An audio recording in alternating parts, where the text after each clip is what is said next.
Welcome back to All Biz Basketball. Thanks for joining us. Hope you're enjoying the videos. We're going to get in today and looking at the top 3 offensive formations that you could run with your basketball team. Now, having a good idea for a strategy to set up your offense in the half court is vital to your team's success. And so we're going to be looking at the top 3. The first one we're going to look at is the 3 out with a high and a low post. The second one we're going to look at is 4 out with 1 in. And lastly, we're going to look at something that's been kind of revolutionizing basketball as a game as it progresses, and that's the 5 out offense. And so as we look at these formations, remember that it is key. You need to have your team be structured in the half court. You need to be efficient. Players need to get to their spots so that you can begin your offense. And lastly, once you're in that formation, you always have to keep your spacing. Once your formation starts to break down or get clumped together, your offense is done. So keep spacing, be efficient, stay organized. So whether you're a coach or a player, you want to make sure that you understand these formations. It's really good to get into a habit of having a strategy that is personalized for your team, for the kind of players that are on your team. And so by that I mean, if you have a team full of guys that can drive to the rim and finish really well, you might want to run something that's going to be a little bit more with a 5 out setup. Or maybe you have a couple players on your team and they're phenomenal post players. Maybe you want more of a high-low setup, as that can work towards your team's strengths. And so as we go through these 3 formations, be thinking about, how does my team fit into the strategy and which one is going to be best suited for my players so that we can achieve success. Let's get to work. Here we have our 3 out high-low offensive setup. You can see Allen Iverson is running the point. He's on the opposite lane of the high post where Zion's standing. You have Dennis Rodman and Larry Bird both on the wings with Shaquille O'Neal in the low post. Now, this offense is a very great offense to be a very controlled team. There's a lot of cause and effect that happens with this type of offense. First is if Zion cuts low, the other high post comes high. If they come back, they switch sides and they work together with great teamwork. The other part of this offense is it's really helpful against a 2-3 zone. You have gaps in a 2-3 zone defense where Dennis Rodman, Bird, and Iverson can exploit and attack in between the defenders. This is a great offensive setup if you have players on your team that have really good post awareness and ability to score in the low post or the high post. It has great potential for motion and weaving action on the perimeter, but is definitely heavily set up to use your post players to their advantage.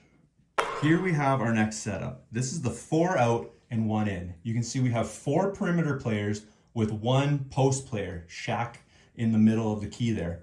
Now, with this setup, there's a couple variations. First, we're going to talk about this one where you can see that the corner guys are right down in the corner, and that's a great spot for them to be hitting those corner threes from.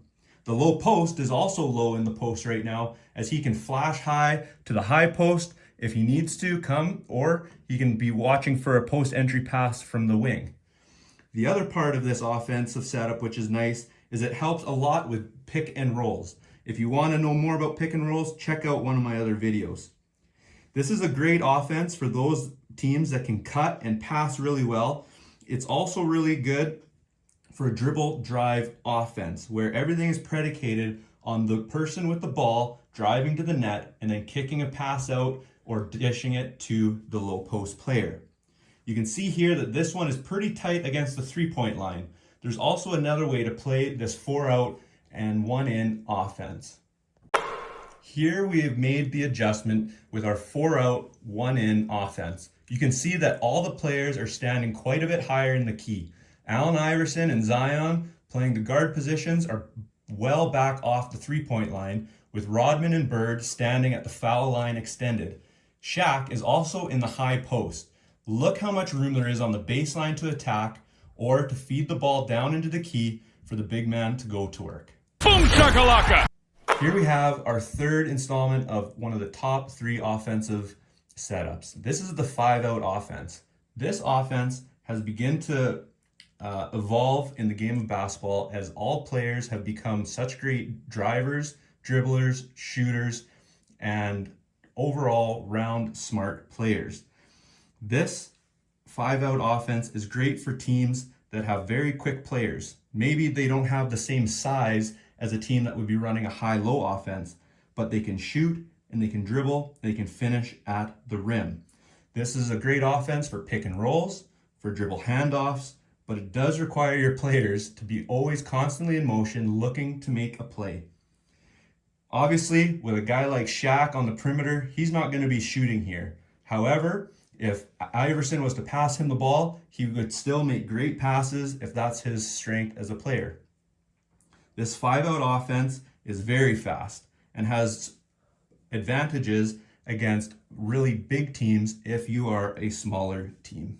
So there you have it. You got the 3 offensive setups that you could adjust and give to your team to work to their strengths and the personnel that you have on your team. Now, really experienced teams, during the course of a game, they could switch back and forth between different offensive sets, whether it's a 5-out, a 4-out with 1 in, or even a high-low situation, depending on what the defense is playing. Now, for your team, pick one of these. See where your team strengths are, pick one, perfect it, and learn to work within this system, because the more you can learn one of them is only going to help you build as you progress through other setups with your team.